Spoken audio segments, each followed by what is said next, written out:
బ్రహ్మస్థానంకు ఎగబాకుతుంది. ఎవరి ప్రాణము ఎవరి శ్వాస బ్రహ్మస్థానానికి వెళ్ళదు.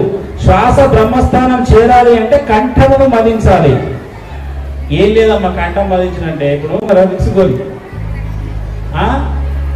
ఇక్కడ చల్లగా ఉంటుంది కదా, అప్పుడు ఏమంటారు అంటారా? అంతే. కాకపోతే ఇట్లా అనద్దు.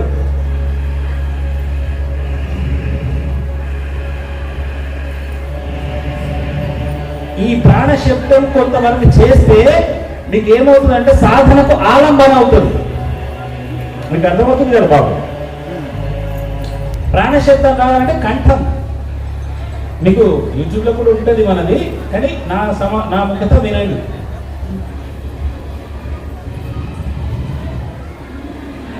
ఈ రకంగా చేస్తూ ఉండాలి. దీర్ఘంగా తీసుకోవాలి, స్వల్పంగా వదలాలి. కానీ మీరు తిన్నారు కాబట్టి దీర్ఘంగా చేయకండి.